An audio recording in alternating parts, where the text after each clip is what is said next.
Absolutely. Oh man. Okay, Daryl, you're going to kick us off. Yeah. Okay. Awesome. Cool. I do have a walk-in at 2:15, so hopefully she doesn't get here early. Okay. I believe it's just scholarships, so this one shouldn't be too Okay. complicated. I think we're live. We are Hello, live. everybody. We are here to talk about our Debt Navigator uh, programs. And welcome to the Facebook live stream. We are proud to have our panelists with us today. We have with us Julie who's the Director of Adult Programs at College Now. We have David, Cheryl, and Sophia, who are going to be on our panel today. And my name is Daryl, and I'm with the Ohio Federation of Teachers. We're here today to talk about the Public Debt Service Navigator Program. We wanted to make sure that people who are in public service know that they are eligible to have their debt forgiven for 10 years of service. While that sounds simple, and it does benefit those in public service, it is not as simple as it may seem. So we are going to run through a few programs and examples of how individuals have saved money with this program. And I will start off with a little story about the Ohio Federation of Teachers and the American Federation of Teachers, who have developed a student debt service program for our members. We have been doing this program with Ohio teachers for a few years now. And in that process, we have taken through our members through this step-by-step process. When you're in a public service loan, you have like 120 payments to make. Now, if you miss one payment, that 120 payment starts all over again. If you go out for forbearance, or sometimes when you're and you don't do it correctly, that can affect your payoff time. And so we'll talk about all those with the panelists going forward. But I just wanted to share with you some of the savings that our members have seen. According to the American Federation of Teachers, we have done this navigated program with like 114 members. This is as of last September, the last data that I have. Uh, Individuals had an average income of $76,000, an average debt of $64,000. Uh, Going through the navigation program, they had 22% of the members who had federal and private loans. 76 of those members had federal loans only, and then 2% had private loans only. By going through this process, they were able to save $205 on their monthly payments. In lifetime, they were able to save $52,637. That's a significant benefit.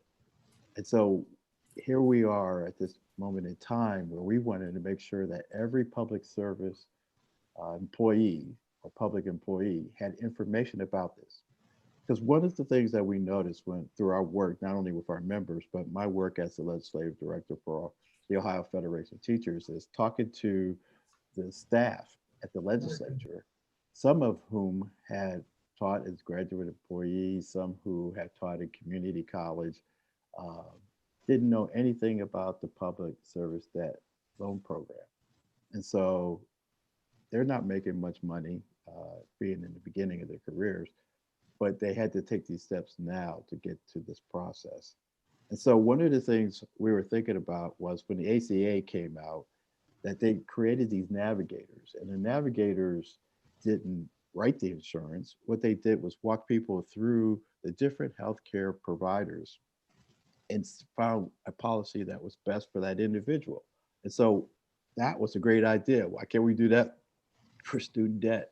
And so we had a bill in the legislature last year that we introduced that would be providing, for these navigators. We located it in the Department of Higher Education, figured we'd talk to higher ed people. Uh, we didn't get that far with that bill. we had budget language in this current budget, the governor's budget, that said the chancellor could convene people to talk about providing information about different things. But we decided we would go through the Department of Administrative Services because that would help us reach all the public employees in the state. And so we have a budget amendment that's passed, pending.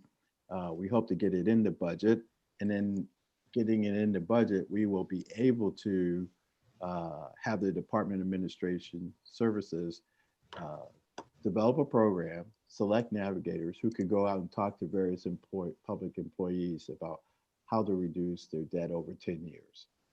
And so I like to take this opportunity to introduce other members of our panel. We have Julie, who will, from College Now, Greater Cleveland. I forgot the Greater Cleveland part, I think, last time. But she will talk about their program, which is a very effective program, and introduce the panelists for this afternoon. Thanks, Daryl. For any viewer who is not familiar with College Now Greater Cleveland, we provide services to kind of guide students of all ages, from traditional to adults, just figure out their post-secondary pathway. What do you want to be? How do you want to get there? How do you want to pay for it? Well, in the course of delivering these services to adult students, we found a whole lot of folks that had student loan debt, even if, either they wanted to, some of them wanted to go on with their education and complete it, or they were just kind of stuck because of the debt and couldn't go on. So probably about 6 years ago, we started kind of a debt navigator style service where we help folks just figure out which repayment plan is the best for them. And as Daryl referenced, it's not easy to navigate. There's about 8 different repayment plans, and there's all kinds of rules that you have to follow, or else you won't successfully get the forgiveness. So we've also found that this has been a really popular service that we offer. Ours is open to the public. So if nothing else, hopefully people will hear about it and could direct folks our way. But we've helped 1,700 people save a projected total of $137 million if they, continued on and got the forgiveness. We typically are able to reduce people's monthly payment by $400 a month. So, that's practically a car payment. It could be very life-changing. So I'm sure that you've heard that student loan debt is a problem. So I just wanted to put a few numbers around it. In Ohio, the average student loan debt balance for a graduate, so luckily, someone at least completes, that's helpful, is just about $33,000. It's one of the higher averages across the country. We have 1.8 million borrowers in Ohio with an average monthly payment of $265 a month. So just to frame that up, how big a problem this is and how many people could potentially benefit from having somebody to assist. So with that, I would like to introduce our panelists, who are Cheryl Harmon and Sophia Johnson, and they're going to tell you their stories, but they have been clients of College Now's where we assisted. Lastly is David Burke, who is both an employee, a debt navigator, and can share his story with his own debt. So I'm going to start with Cheryl. Cheryl, if you don't mind sharing your student loan debt story. No problem. I'm glad to help somebody else out. I am a single mom with 3 kids, was losing my position. If I didn't get a college degree, I would have lost my tenure that I had. So I had to go back to school. I was putting my first child through school at that point in time. I knew nothing about it. I wish I'd have known about College Now then, because I'm sure there are things I could have done differently if I had understood more about the system. So there were 3 of us in college. I have a lot of debt because I took out Parent Plus loans. My kids had no other help besides their scholarships and loans. So I took on as much as I was able to. I never allowed myself to think about it because I would have just, I just couldn't have dealt with the stress because I didn't know how I was going to pay it off. And I didn't know how I was going to handle it. And my employer sent information to us about College Now. And I called you guys, and I have worked with David and Rome. And I cannot tell you, like, they have walked me through this step by step. I know exactly what's going to happen. I know what my payment's going to be. I know that I'm getting everything done right. And I'm not going to wake up one day and have a payment that's going to be so huge that I'm going to live in a cardboard box. I cannot say enough about what they have helped me with. And the peace of mind, the mental peace of mind that they have given me is just invaluable. I am trying to buy a home right now. I have my own home, but I need to move. My kids have moved out. And I can't get a mortgage because of my student loan debt. I'm still in school. So Roman and David figured out that I could get my loans put in. I have to stop school. I'm going to have to put my loan into a repayment plan. The repayment plan they have me in, I will be paying about $155 a month for my student loans. That's me and all my kids, everything consolidated properly. If I had not done this, there's no way I could get a mortgage. They figure off of the total gross, my payment would have been over $1,000 a month for my student loans if I had not gone through College Now. And I also have the 10-year public employee forgiveness program. And I have not sat down and figured out how much money that's going to save me, but it's huge. It's absolutely huge. And I can't say thank you enough. And I would tell anybody, when you're starting college, go talk to them first. But if you're already done, you're in a public service job, oh, go talk to them. It's well worth the time. Thank you. Thank you, Cheryl. Really appreciate you. It's hard to imagine without somebody telling it as a first person story. And I just want to emphasize is what we do is we just learn how to navigate the system and then help you do that. It's not, I just want to manage expectations. Some people do walk in occasionally and just think we can forgive their loans, but No. yeah. No. I think that's the same for Daryl's organization is you get somebody that this is their everyday job where they are, this is what they wake up thinking about so that we can help you think about other things. Yes, it is a good program. I am so thankful for it, and I'm thankful for my employers sending it out. It's a total game changer for me.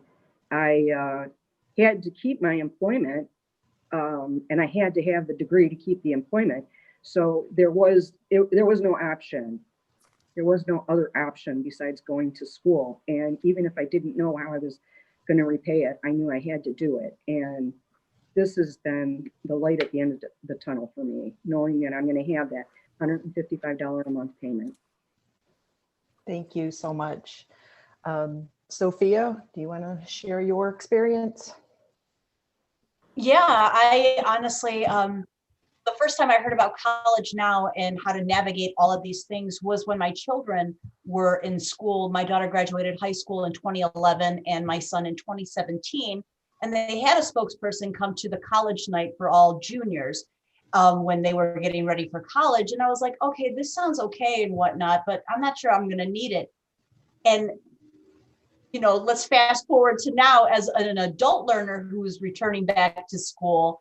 I wish I would have paid attention because I realized that so much of that information that I could have learned then would have served me at this point now. I was lucky enough to work with David and to understand what was going on so I could return to school. I'm one of the casualties with COVID and the COVID economy. I lost my job because of COVID, a very good, comfortable job that I loved doing. But in this market, it's not easy to find a job, especially with everything being online and requiring a college degree. Regardless of all of the experience and outside certifications that I had, I couldn't check that box and the computer algorithm just throws you out. So I needed to go back to school. And with everything that was available to me, I still had a very large sum that I needed to finance myself. And my biggest roadblock were my college loans that I got in the early 90s when I was that traditional 18-year-old going to college, figuring out how to do things. But then life hits you, you start having kids, you get married, and those day-to-day struggles get in your way that really focusing on school, finishing school back then. And then these loans, they just kind of get tucked away, but they followed me all my life, every car loan. The first time we bought a house, it was there. And now we have just recently bought a house and we weren't eligible for FHA loans because of the status of my college loans from the 1990s. And I'm like trying to talk to people and had no luck. So as long as I was navigating my personal education currently, talking with David and helping me navigate my debt, I was able to see what I owed, who I owed it to, and have these options available to me that we could fit it responsibly in a budget and continue and try to be as accountable as we can, because we understand that's a legitimate debt that we took early on in our lives as adults. And I want to take care of that and set that example and navigating the system, seeing how much of it was actual principal, how much of it is interest, how much of it is penalties and fees, and how much they add up to help me find other options as to, maybe I can lower the debt. Maybe I can negotiate it in a better way. And David has really helped me understand that, as well as help me find options to meet my personal responsibility in my current education, so I can receive the funding from the other programs that are helping me out, and to make it manageable and realistic this time without adding more debt that's going to follow me into my retirement by this point, because it just feels like this yoke that carries you and you don't realize it, especially when you're young. All the ramifications and all the ways that those tentacles enter your life. And it held us back from getting those plus loans for our kids when they were going to college, and they had to finance everything themselves. And had we known earlier, it would have saved a lot of that and those dire straits that our kids felt like they're. My son currently is in. He's going to be graduating shortly, but my daughter was in when she was going through college.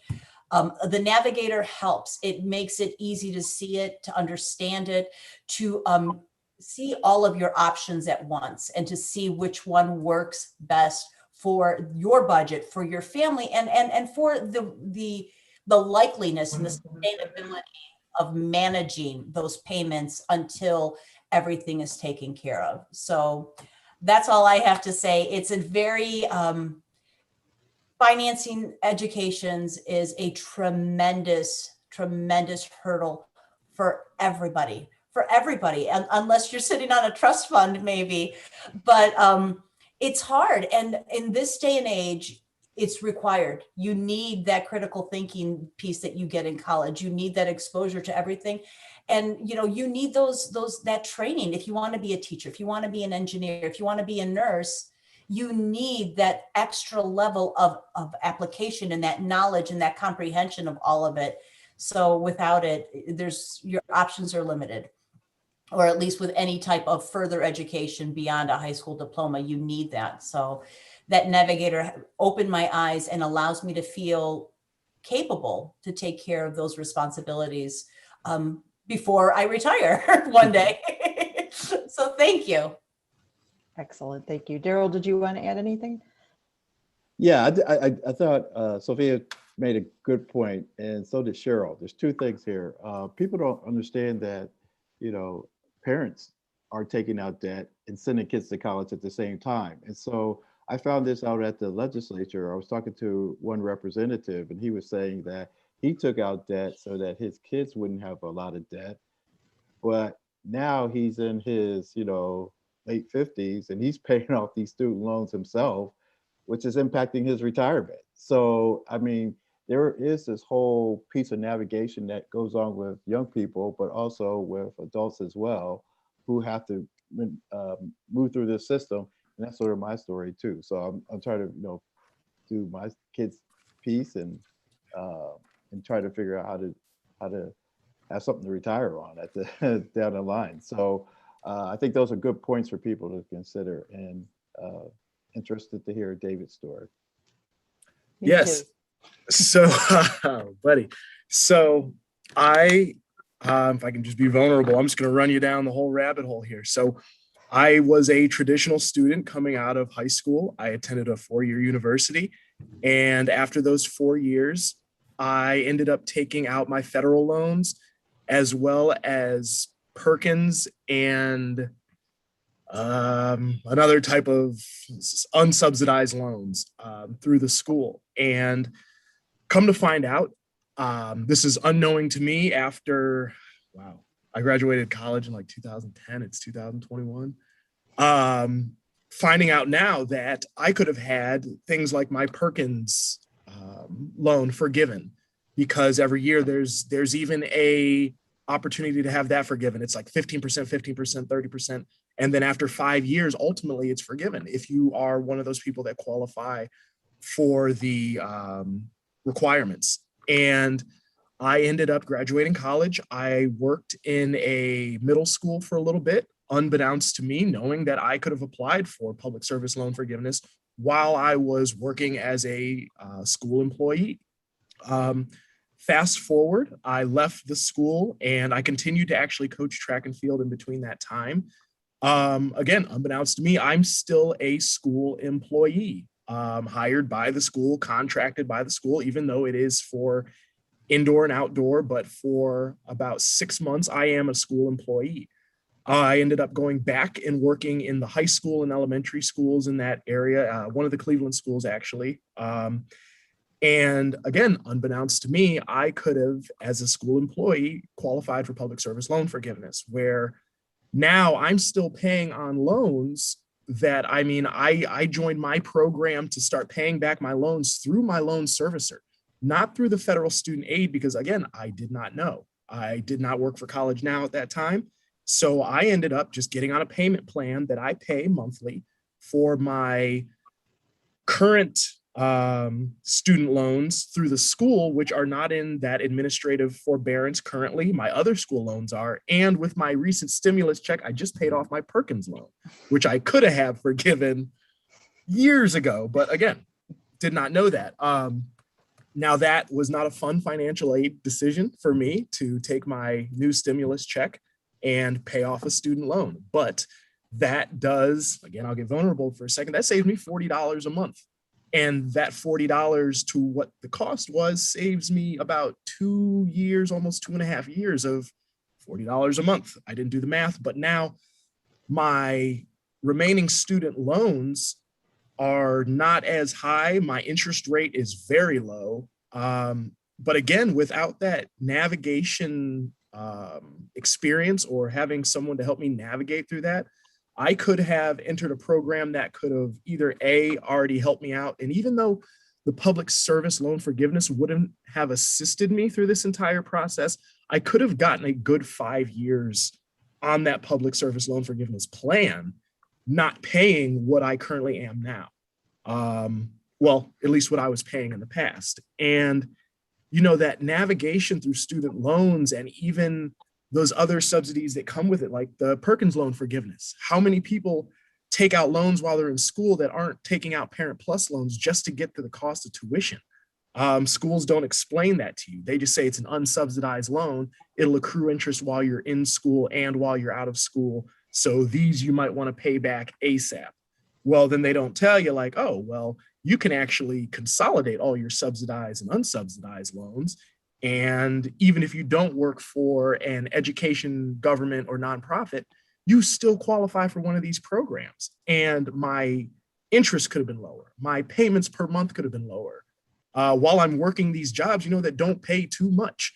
And all because this was just never made aware to me. I found out about this position as I was getting another degree down in Southern Ohio. And after learning about all this, you know, I make this a part of my daily life. I mention this to people I talk to every day, just in case friends, family have to reach out and go, hey, well, David knows something about blank, or David knows something about navigating the repayment of your college experience. So that is my story. I'm still paying back my loans. I try to, pay chunks out when I can.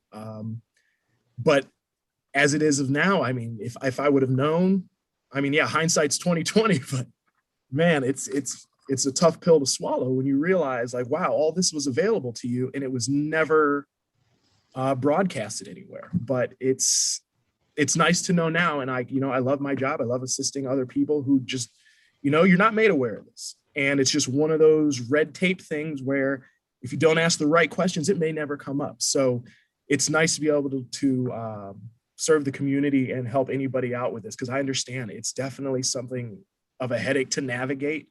But once you kind of understand what's going on and have that ability to kind of take a deep breath, like, okay, this will be taken care of. It may be forgiven after 10 years. If not, maybe it's a 25-year thing and there's still a balance remaining. Yes, it can still go away, but it's just nice to understand that there are people who can assist you in other programs out there, even though that this is never really mentioned or broadcasted when you enter school or in school. But it's a nice place to be. Thanks, David. Mhm. I just want to emphasize how grateful we are that you've all been vulnerable. We meet a lot of people that have a lot of shame about this. And I just know it's gnawing away at people, at their peace of mind, because it's like this giant debt monster on your back. And you have to just kind of go through life hoping that you find a solution. I want to share one question, which David, you did kind of allude to. Could a debt navigator initiative like the one we're talking about also assist people who aren't eligible for public service loan forgiveness? Yes. So there are, like you just mentioned earlier, Julie, there are about 8 different programs you can enroll into, and that includes non-public service loan forgiveness individuals. So every Jane and John Doe is the way I like to say it. When you're repaying your student loans, you have an option to go under, I'll just use it's called an income-driven repayment. So an IDR plan. There's 8 plans under the IDR. For instance, one is a ICR, an income contingent repayment plan. Now, for anybody that, since we brought this up anyway, I'd like to mention it. For anybody that has to take out Parent Plus loans, PPLs, for your kids, when you go to repay those back, you can consolidate all of those. And then they fall into one plan and one plan only, and that's the ICR plan, which is 20% of your adjusted gross income. Now, with your other student loans, hopefully you have one subsidized or another unsubsidized loan just sitting around. We can actually do a double consolidation and consolidate them again under a different program, because now all of those 8 programs are offered up. Because now you're consolidating the ICR, which is only one program, with another one, and it just turns into one program. I will explain this if anybody contacts us. But, that's why we have you, David. Right. But with that, yes, it turns into about a 12 to 25-year payment plan, and it goes off of your finances. However, with that remaining balance, let's say after 25 years of $100,000 of Parent Plus loans consolidated and you're on a new payment plan, let's say you've paid $72,000 after 25 years. The remaining $18,000 is forgiven. Yeah. That's not too bad after 22 years of paying loans. I mean, so yeah, there's programs we can get you into. Again, this is not going off the amount of loans you owe.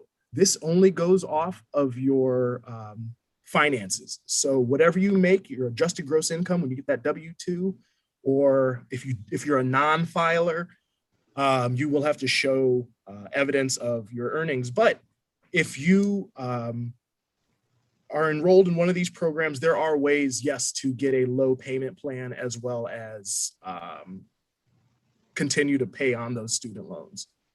Thank you. So I also wanted to point out that Policy Matters Ohio has a blog, and they have written on this topic.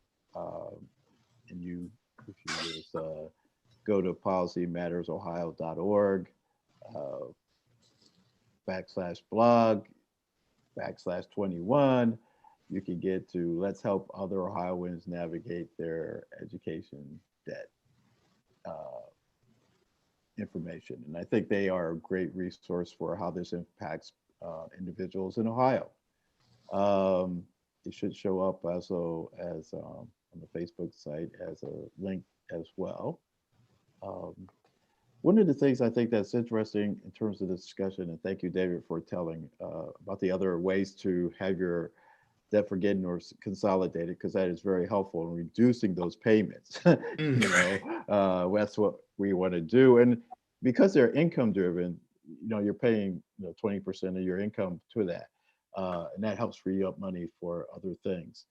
I also wanted to go back to a comment that Cheryl made, that there are a lot of individuals, because of their field, they're forced to, I guess not forced, but they retain their jobs, they're going to have to get a college degree.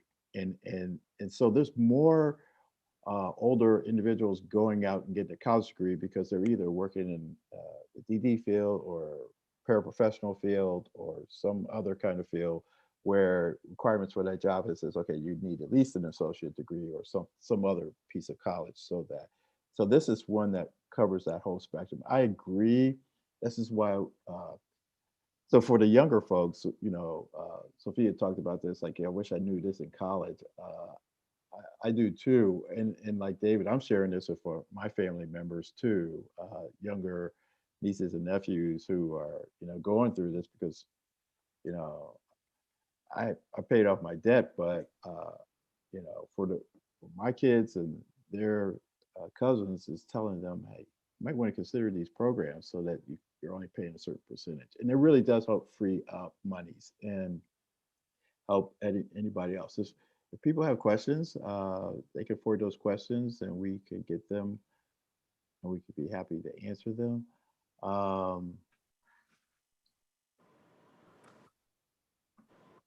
So we'll wait for those. Yeah, we'll see if we get any questions, but, and also panelists, if you have questions for each other, because sometimes it's so great to like, did this happen to you? And, you know, Right.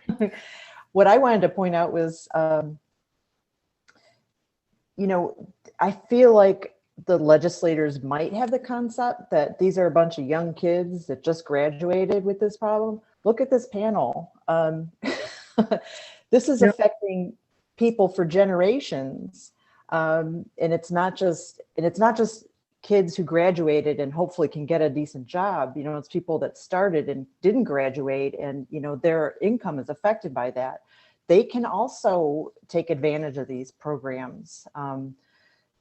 Or if they've gone into default, we can help with that too. So it's not just like 25-year-olds that are affected by this system. You could see the whole rate. People are talking about retirement and they're still paying for student loans. So it's not just a young people problem.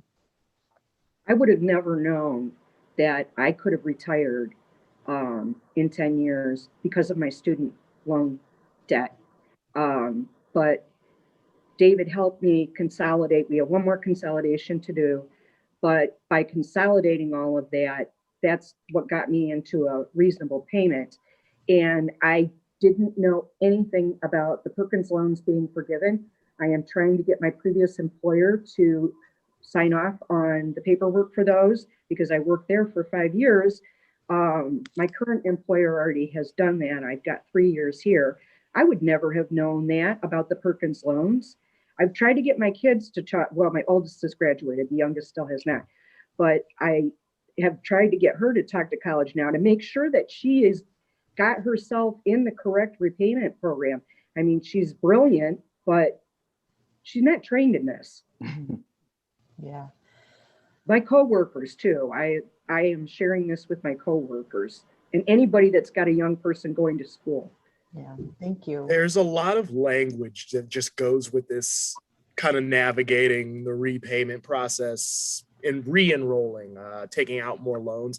And I definitely understand that that's kind of the difficult part. But, you know, I've worked with individuals where we just call the loan servicer. We had a walk-in appointment after she scheduled in, And we just called the loan servicer because, a lot of things that are displayed, especially if you're working with a loan servicer, they're not going to tell you specific things, or on the federal student aid website, it's not labeled particularly like you think it would be for common sense. But when we kind of dove into it, we kind of got into it, and it was just like, okay, the language behind the loan servicer is stating that they only consolidated these loans without this other one. We're like, well, that's not what the language is on paper, but what you're stating is, and we definitely understand that that's just part of the job, and navigating this whole mess of just trying to get yourself qualified via piece of paper. Because like Sophia, you can have all the experience in the world, and if they require that little piece of paper, and Cheryl, same thing, if they require that little piece of paper that just says you attended school, even though, when I got out of college, they're like, well, what experience do you have? I'm like, well, none. But yeah, it's that whole navigating just the whole college. It's and even post-secondary. So it doesn't have to be just college. It could be a technical school that you took federal loans out for. It could be a certificate program you took loans out. I know some schools allow you to take out money from the federal student aid to get your CDL, so your commercial driver's license. So, there's a lot of avenues and people that come into us from all sorts of shapes and sizes and different barriers and situations. And, it really goes to show how vast the rabbit hole goes. It's not just myself trying to pay back my student loans 11 years out of college. But I made a dent. I made a dent. Would have made a bigger dent if I had already known, but at least I know now. At least I know now. We have one question. It says, what will it take to get a program like this in place statewide? We hear about education debt forgiveness from the Biden administration, but it sounds like this could happen in Ohio, no matter what happens nationally. Daryl, I think that's a you question. Well, as I mentioned in my intro, we are working on a budget amendment to the upcoming biennial budget, which would include this Navigator program and place it in the Department of Administrative Services. So we are in a sort of 2-week hiatus for spring break for the legislature. I anticipate that to be 1 week before the House Finance Committee comes back and we find out if that amendment got in. But I would call legislators and say that from my own experience, I have found that it's very helpful to get this navigation through debt service and tell your story, whether they're in the House or the Senate, because once they hear this from constituents, it can help build the case for this budget amendment. And then they'll say, oh yeah, I got a call on that.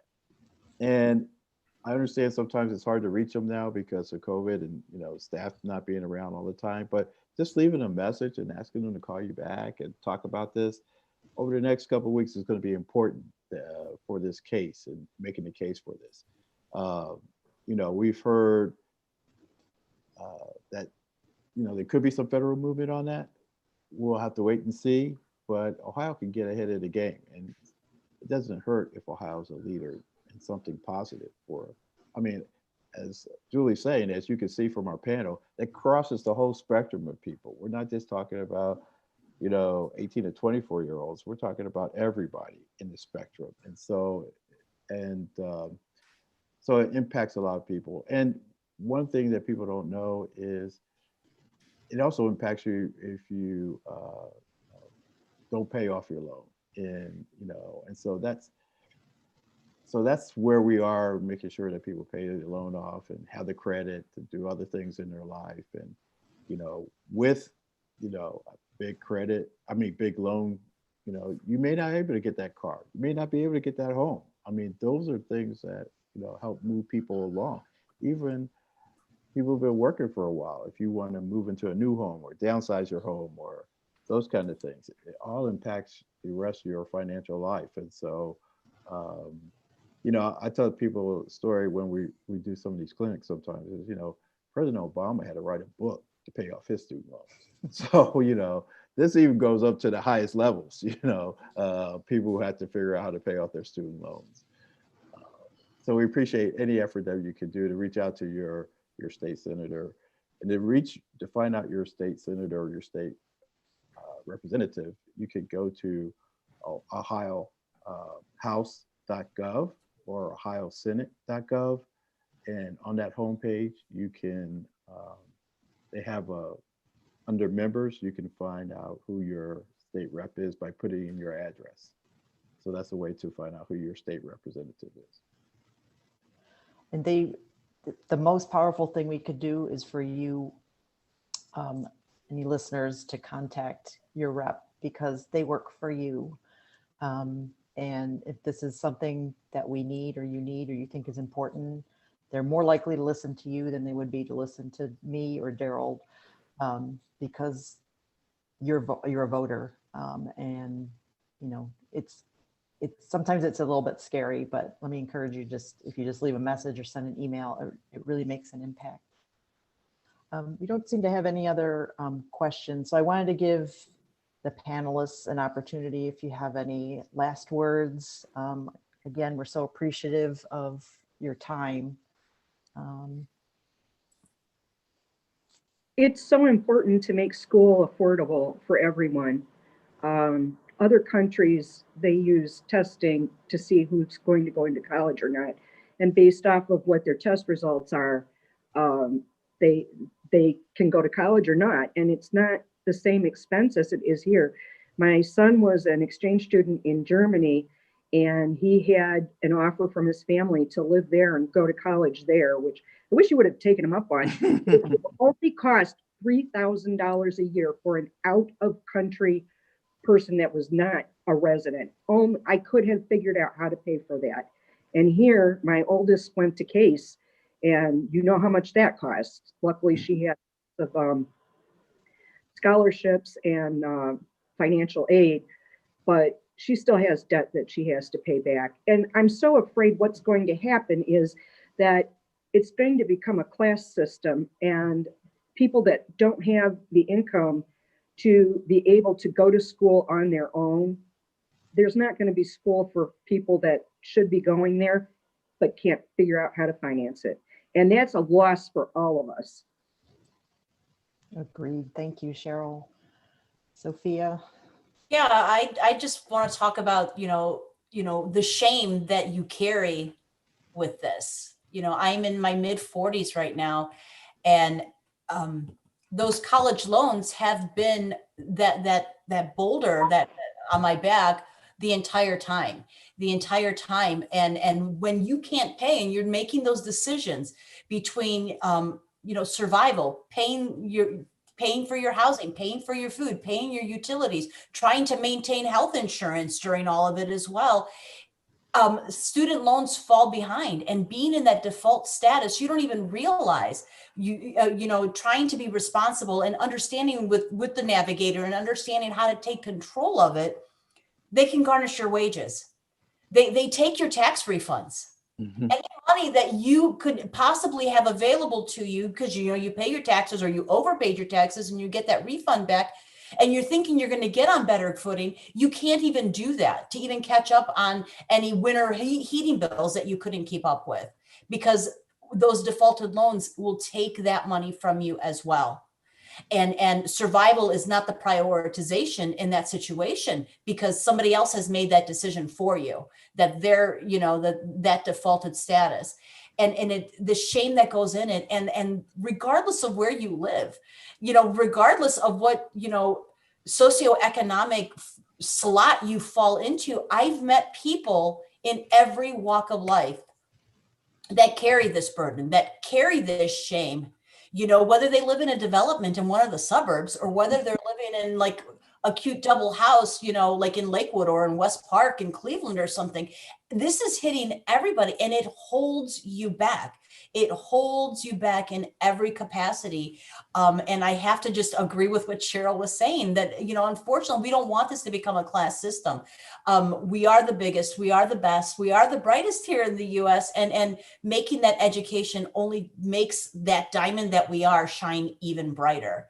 And I'm looking forward to fully removing all of that shame. But I feel empowered that I'll be able to, because I have somebody like David to help me out, and College Now to help us. And this should be something that is available to everybody, to understand it, to see what's going on, and not feel like you have to lift up every rock in the garden to find, where that secret key is, or that secret doorway to understand it is, so. This should be something that's taught in high school. Well, would we appreciate it? I wish we would. We should teach that importance of that future. And Cheryl, what we should have done, or what we could have done, we should know it. Yeah, and I'm glad we do now. I didn't know when I got out of high school how to go to college. I had no idea. Now I'm a lot older than you are, but even with my kids, they had a lot more information than I did. But nobody really teaches you how to go to school, and that's such an important piece. To wrap that up, just to jump in with the FAFSA. So I was actually informed about the FAFSA form in high school, but that's it. This is, if you, right, no understanding of the red tape following it, but hey, this is the federal student aid. This is how, if you need student loans for school, boom. And then we moved on to college essays, yada, yada, yada. But I liked what you two were talking about, there's no, you don't have to be shameful about taking out student loans. Just one more time to get vulnerable. When I got out of school, I was blessed enough to make $13.75 working at the middle school I was working at as just a study hall monitor. $13.75, that's not much. And then, I started landscaping because I could make more money, because I could work longer hours on the weekends and get extra pay after 40 hours. But you know what? I lived at home because I was so held back by all these student loans. I was paying up to like $170 something a month. And the little bit of money that I was making, including car payments, cell phone, just coming from a single parent household, just trying to help out. And then, I see all my friends and stuff just out and about, they're having fun. They're just already in apartments. And I'm just like, I can't afford it. And what did I do wrong by going to school and completing school that I'm so withheld now from opportunities? And that's not even just work opportunities. That's just I want to go get a place by myself. And I just, the payment is so high, and then they lop on that interest to it. $200 a month is well, do I want to eat, or do I want to pay off my student loans and live by myself? Or do I just want to stay at home? And, it denies opportunities. And, I just feel like the path I could have taken could have been a little different. I love the path I'm on now, but you never know. Maybe you missed something earlier on that you could have capitalized on, but you're like, well, maybe I shouldn't make this decision, because let me pay these loans back first before I default. Or, imagine if COVID never happened and we never even fell into these stimulus checks that have come in for some of us, not all of us, but imagine, I'd still be on my payment plan. And it's just some things that are currently happening in my life would not be available if I had to throw down the amount that I was throwing down for student loans. And that was just, it's a wild path, but it's just I don't understand why the individuals who go through college make something of it, and I understand there's that argument, oh, well, you paid for it. Well, you want to go to college, you're going to pay for it. I feel like I'm paying a lot more than what I actually got out of it. Now, I understand, everything behind it, but, it's almost like just this big old burden on your back now. It's like, cool, you completed college, now pay it back. Even though your job might not call for affording the amount that they let you pay back. So without these programs and the navigation of it, you're just stuck with the lender. And with a lender, they're only going to let you pay so much back. And with these programs that are available, please take advantage of them. That's it. Just please, even if it's small or large, give us a call and at least see what's available to you. Because it could just give you some peace of mind, or it could just give you a whole new idea on how to approach the situation. So before we go, I just want to thank the Ohio Organizing Collaborative for helping moderate this Facebook live session. And Julie, did you want to say something? No, I just have to say it's a high stakes game for 18-year-olds to make these kinds of decisions. And yeah, it takes a lot of thought. It's a lot to expect of a kid. So I think it also should be something that colleges do.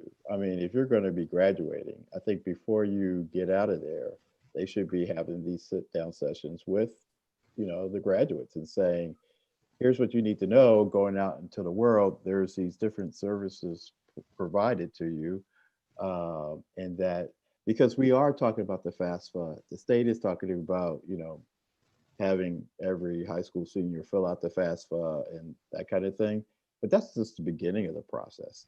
What you really need to know is, like, after you finish your coursework, what's the end of the process look like? And that would help everybody, parents and students. Okay, I'm going out here and I got to start paying this stuff back.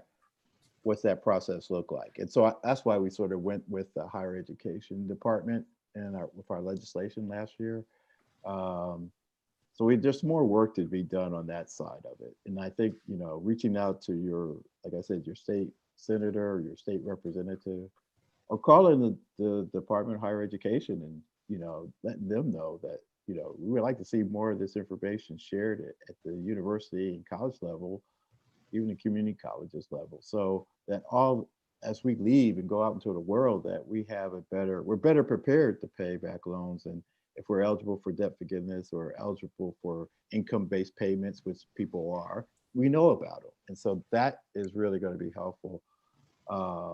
And if anyone else have one final comment we can make, they can feel free to say it. I appreciate the opportunity. Thank you. Well, Cheryl, thank you. Sophia, thank you. And David, thank you. And Julie is the star of this because she saves hundreds of millions of dollars for people. That's that's good work. That's good work. And we should all be proud of College Now and the work they're doing out there in the community. So everybody, thank you. Everybody on Facebook, thank you. And we'll look forward to our next Facebook Live session. Thanks.